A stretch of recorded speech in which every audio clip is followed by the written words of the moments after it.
அவன் ரொம்ப நொந்து போயிருப்பாங்க. எங்க இந்த மாதிரி நேரத்துலதான் நாம அவனுக்கு ஆதரவா நிக்கணும். உனக்கு நாங்க இருக்கோன்னு அவனுக்கு தைரியம் சொல்லணும்.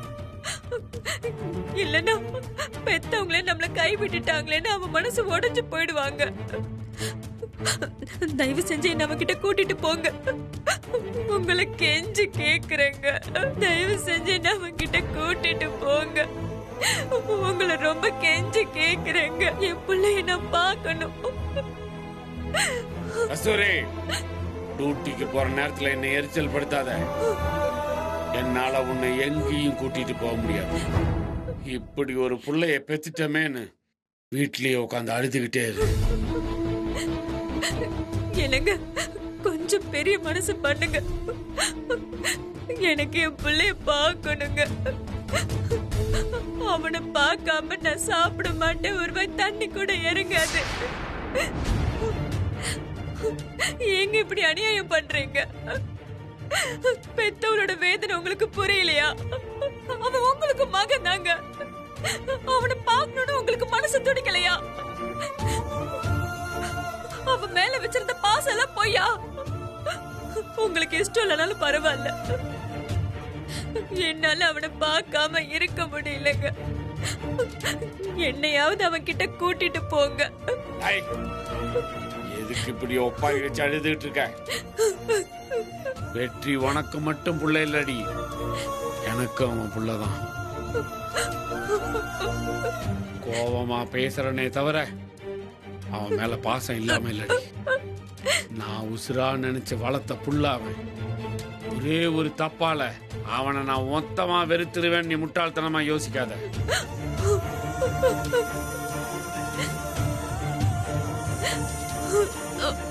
கஸ்தூரி, பிரச்சனை என்னன்னா அவனை வெளியே கொண்டு வர்றது அவ்வளவு ஈஸியான விஷயம் இல்ல. இது ரொம்ப சென்சிட்டிவான கேஸ்ன்னு ஏற்கனவே நான் உனக்கு சொல்லியிருக்கேன். எஸ்பியோட கண்ட்ரோல்ல இருக்கிறதுனால அவரு இதுல ரொம்ப தீவிரமா இருக்காரு. இன்ஸ்பெக்டர் பொறுப்புல இருக்கிறனா அவசரப்பட்டு எதையும் செஞ்சிட முடியாது. அப்படி ஏதாவது நான் செஞ்சா அது என் வேலைக்கு ஆபத்தாயிடும். பதவியிலையும் அதிகாரத்திலையும் இல்லாம என் பிள்ளைய காப்பாத்துறதுக்கு என்னால என்ன செய்ய முடியும்னு நினைக்கிறேன். தயவு செஞ்சு என் சூழ்நிலை கொஞ்சமாவது புரிஞ்சுக்கடி. என்னங்க சரிங்க, இப்பவே நீங்க அவனை வெளியில கொண்டு வர வேணாம். அவனை பாக்குறதுக்காவது என்ன கூட்டிட்டு போலாம்ல. அத கூட உங்களால செய்ய முடியாதா?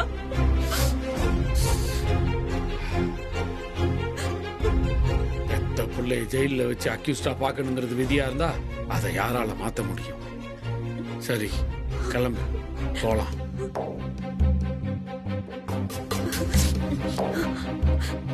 ஏங்க அப்படின்னு ஒண்ணு செய்யுங்க.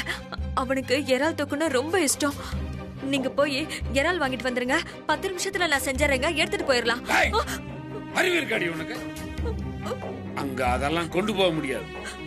போய் ட்ரெஸ் மாத்திட்டு வா போ.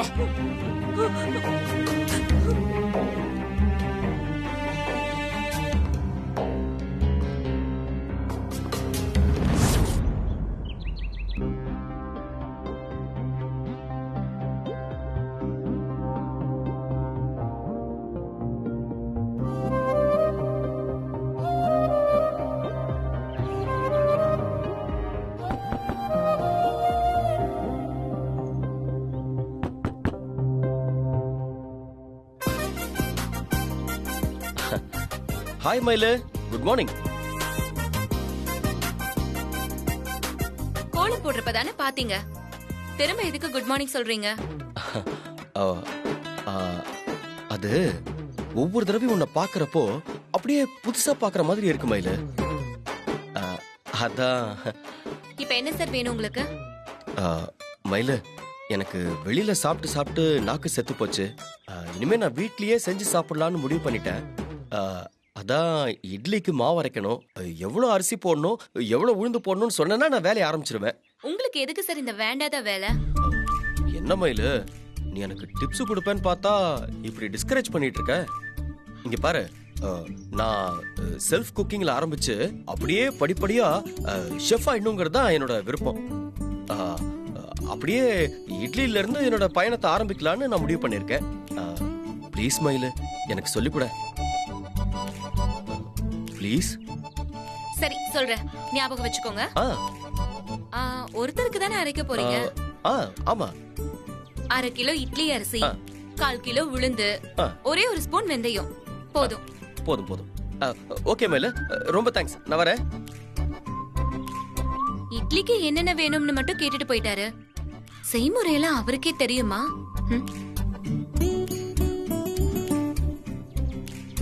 ஆமா, நம்ம இன்கிரிடியன்ஸ பத்தி தான் கேட்டோம். அரைக்கிற ப்ராசஸ் பத்தி நாம கேட்கவே இல்லையே. போய் கேட்டு வந்துடலாம்.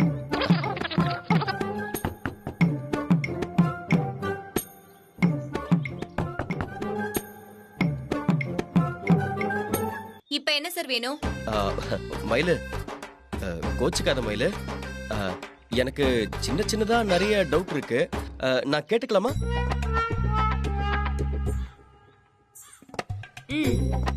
அது இட்லி அரிசி ஓகே. இந்த உளுந்துல வெள்ளை கலர் உளுந்து ஒண்ணு இருக்கு, பச்சை கலர் தோலோட ஒண்ணு இருக்கு. அந்த ரெண்டுத்துல எது போடணும்? நீங்க ஏன் சார் கலரை பத்தி எல்லாம் கவலைப்படுறீங்க? உளுத்தம் பருப்புன்னு கேட்டா கடைக்காரங்களே தருவாங்க. ஓஹோ, சரி ஓகே மயிலு.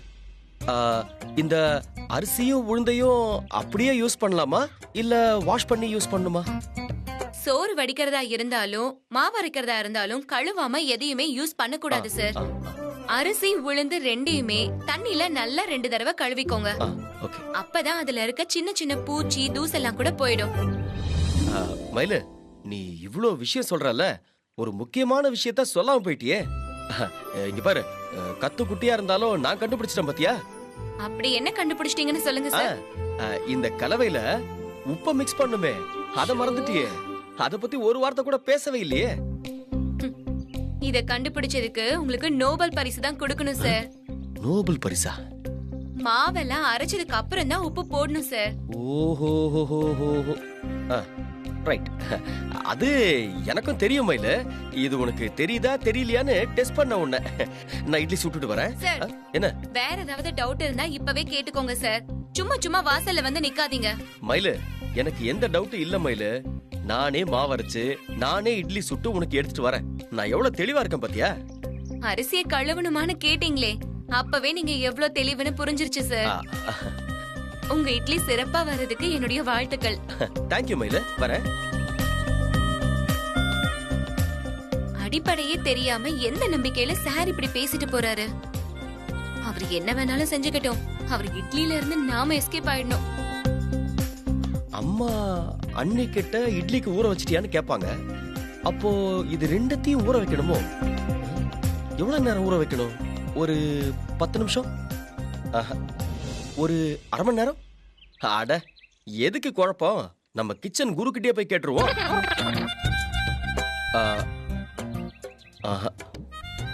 திரும்பவும் டவுட்னா என்ன ரொம்ப கேவலமா பாப்பாள.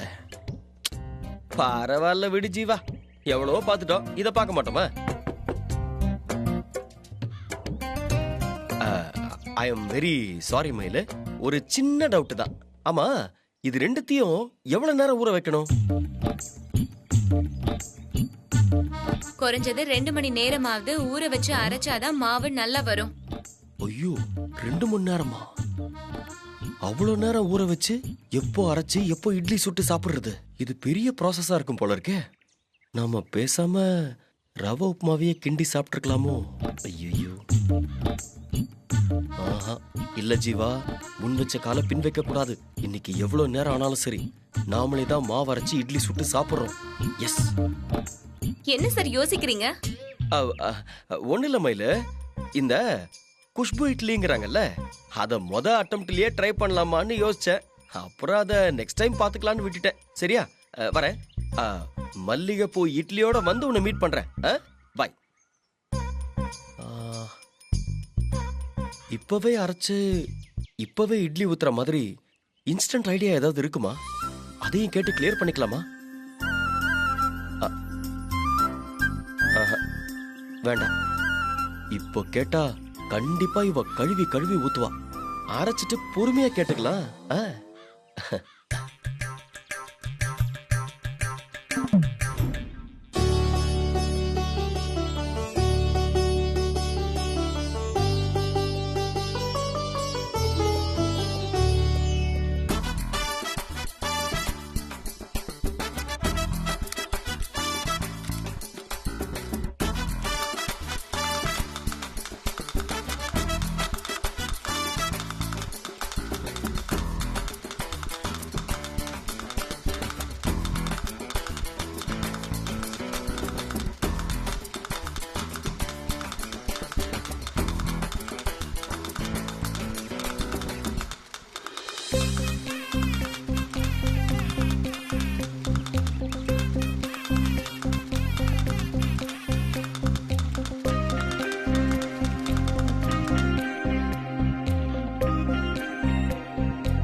தொடர்ச்சியான தொந்தரவுக்கு சாரி மயிலு. இட்லி அரிசி இல்ல, உளுந்தும் இல்ல, அரைக்கிறதுக்கு கிரைண்டரும் இல்ல, சட்னி அரைக்கிறத பத்தியும் டிப்ஸ் கேட்கல. அதனால என்னோட இட்லி மிஷின் இன்னைக்கு ஃபெயில் ஆயிடுச்சு. ஆனா நாளைக்கு கண்டிப்பா செய்யதான் போறேன்.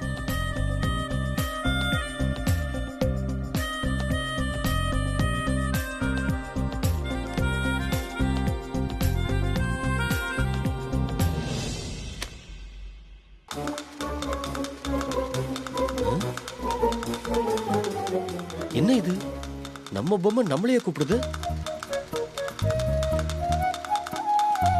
என்ன இது? பொம்மை கூட ஒரு டிஃபன் பாக்ஸும் இருக்கு. பாத்துருவோம்.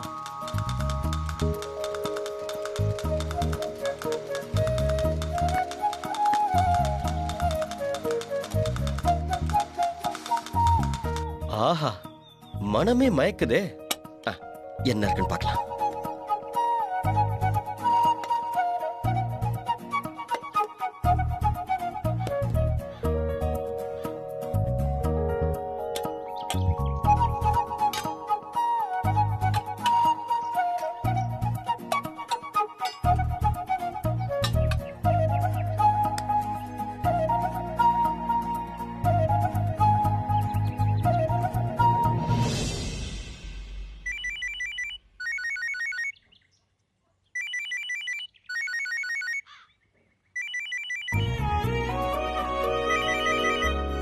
ஹலோ, என்ன மயில் இதெல்லாம்?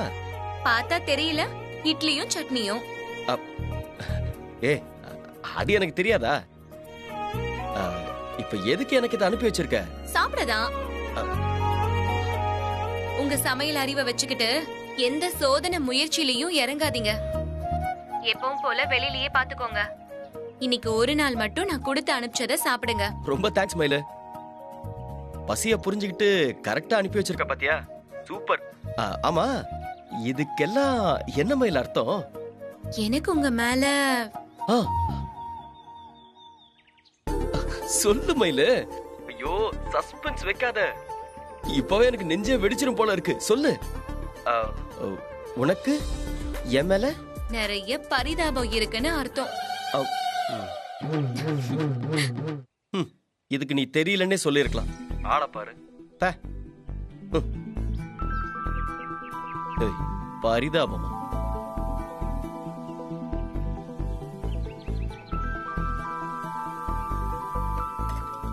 வெக்கங்கிட்டு இட்லியவே திம்போம். ஆஹா, நைஸ்.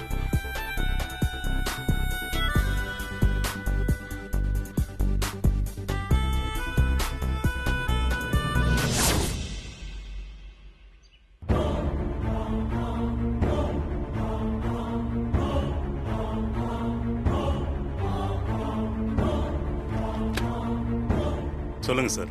பையனை பார்க்கலான்னு வந்திருக்கோம். பையனை பார்க்கணுன்னு நிறைய பேர் இந்த மாதிரி வந்து போயிருக்காங்க சார். இந்த இடத்துல உங்களை பார்ப்பேன்னு நான் நினைக்கவே இல்லை சார். வெயிட் பண்ணுங்க சார், கூட்டிட்டு வர சொல்றேன். யோ சார், 6ஆம் நம்பர் செல்ல வெற்றின்னு ஒரு பையன் இருப்பான், அவனை கூட்டிட்டு வாயா. சரிங்க சார்.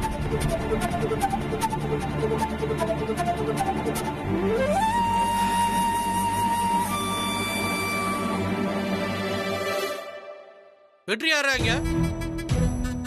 என்ன சார், நான் தான். சார் உன்னை கூப்பிட்டாரு வா. எதுக்கு சார்? எதுக்குன்னு சொன்னாதான் வருவீங்களோ? வாடா.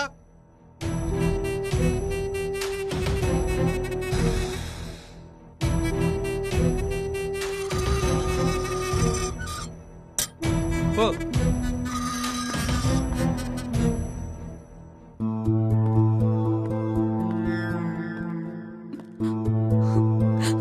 வெற்றி, வெற்றி, எப்படிடா இருக்க? டேய், உன்னை நான் இந்த நிலைமையில பார்க்கணும். உனக்கு நாங்க என்னடா குறை வச்சோம்? உன்னை ராஜா மாதிரி தானடா வளர்த்தோம். நீ ஏடா இப்படி ஒரு காரியத்தை செஞ்ச? இவரை வெளியே போ சொல்லுமா.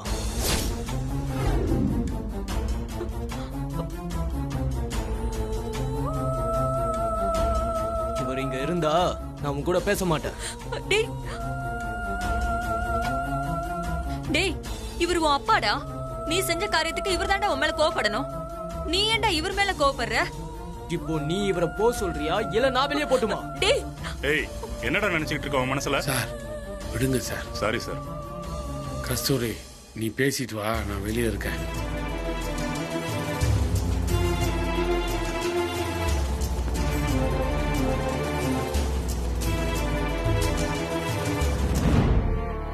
டேய், உனக்கு என்னடா ஆச்சு? நானும் அப்பாவும் உனக்கு நல்லது கெட்டது சொல்லிதானே வளர்த்தோம். நீ நல்ல வழியில போயிட்டு இருக்கேன்னு நாங்க நினைச்சோம். திடீர்னு ஏன்டா உன் புத்தி இப்படி மாறி போச்சு?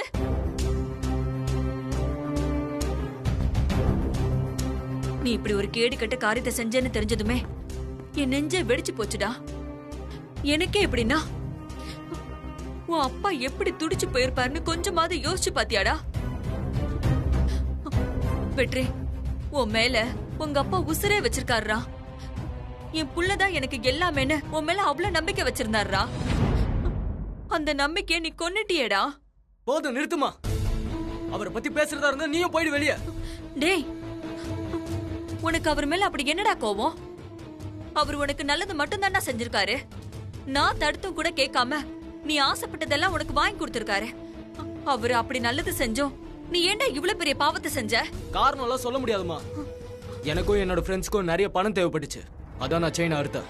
டேய், உனக்கு எவ்வளவு பணம் வேணும்னு அவர்கிட்ட ஒரு வார்த்தை சொல்லிருந்தா அவர் கொடுத்திருப்பாருடா. எனக்கு லட்சமா தேவைப்பட்டுச்சு. கொடுக்க முடியுமா அவரால? இல்ல நீதான் வச்சிருக்கியா? இல்லடா, உனக்கு வேணும்னா அவர் யோசிக்கவே மாட்டாருடா.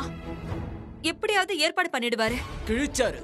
என் அவசரத்துக்கு அவரால எதுவுமே செய்ய முடியாது. அதான் நானே ஒரு வழியை தேடிக்கிட்டேன். டேய், அது நல்ல வழியா இருந்தா பரவாயில்லடா. நீ தப்பான வழிக்குல போயிட்டு இருக்க. வழிய பத்தி எனக்கு கவலை இல்லம்மா. எனக்கு தேவை பணம். அதுக்காக என்ன வேணாலும் நான் செய்வேன். டேய், நீ பேசுறதெல்லாம் பார்த்தா எனக்கு ரொம்ப பயமா இருக்குடா. அடுத்தவங்களோட பொருளை அடிச்சு புடுங்கிறது பெரிய பாவம்டா. அந்த பாவத்தை இப்பவே தொலைச்சு தலை முழுகுடா. எனக்கு அட்வைஸ் பண்றதெல்லாம் இருக்கட்டும்மா. என்ன வெளியே கொண்டு வர்றதுக்கு என்ன செஞ்சிருக்கீங்க? அப்பா எல்லா முயற்சி பண்ணிட்டு தாண்டா இருக்காரு. அவரெல்லாம் நான் நம்புறதாவே இல்லம்மா. அவர் நினைச்சிருந்தா என்ன ஜெயிலுக்கு வராமையே தப்பிக்க விட்டுருக்கலாம். எனக்காக இதை செஞ்சாரு அதை செஞ்சாரு லிஸ்ட் போட்டு காமிக்கிறல. என்ன ஏன் இந்த பிரச்சனையில இருந்து காப்பாத்தல? டிபார்ட்மெண்ட்ல இருந்துகிட்டு இதை கூட செய்ய முடியலனா அவரெல்லாம் எதுக்கு இன்ஸ்பெக்டரா இருக்காரு? அவர் நிலைமை புரியாம பேசாதடா. நீதான் மாட்டிருக்கேன்னு தெரிஞ்சப்போ எல்லாமே கை மீறி போயிடுச்சாண்டா. அவர் சொன்ன கதைய நீ வேணா நம்புமா, நான் நம்ப மாட்டேன். அவருக்கு முன்னாலேயே இன்ஃபர்மேஷன் போயிருக்கு. ஆனாலும் அவர் என்ன காப்பாத்தல. உள்ள இருந்தே சாகட்டும் தான் என்ன கை விட்டுட்டாரு. நீயும் அப்படிதான் இருப்பா சொல்லிடுமா என்கிட்ட. எப்படி வெளியே வரணும்ன்றத நான் பாத்துக்கிறேன். ஆனா ஒண்ணு, இதுக்கப்புறம் வீட்டு பக்கமே நான் வர மாட்டேன். உங்களுக்கு ஒரு பையன் இருக்கான்றதே மறந்துருங்க.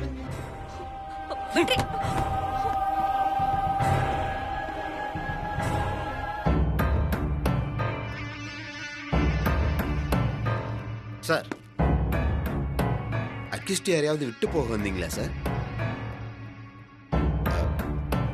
சாரி சார், உங்க பையன் இங்கதான் இருக்காருல்ல, அவரை பார்க்க தான் வந்தீங்களா? விஷயம் தெரிஞ்சதுமே எனக்கு ரொம்ப கஷ்டமாயிடுச்சு சார். ஆனா உங்க பையனு கூட பார்க்காம உள்ள தூக்கி வச்சிங்க பாருங்க. Really you are great sir. வரேன் சார்.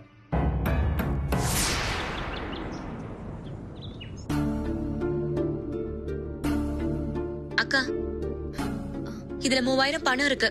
இந்தா. எனக்கு எதுக்கு பணம்? ஹாஸ்பிடல் போகணும்னு சொன்னியேக்கா.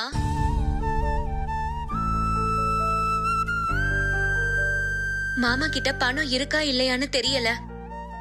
மாமா பாவம், பணம் இல்லைன்னு சொல்லவும் முடியாது. உன்னையும் ஹாஸ்பிட்டல் கூட்டிட்டு போகணும். என்ன பண்றதுன்னு தெரியாம தவிச்சுக்கிட்டு இருப்பாரு. வீட்டை விட்டு வந்திருக்கிற அவரை நம்ம எந்த விதத்திலயும் சங்கடப்படுத்த கூடாதுக்கா. இந்த பணத்தை கூட நான் கொடுத்தேன்னு சொல்லாதக்கா. மாமாக்கு இன்னும் கஷ்டமாயிடும். உன்கிட்ட இருக்கிற மாதிரியே காட்டிக்க, சரியா?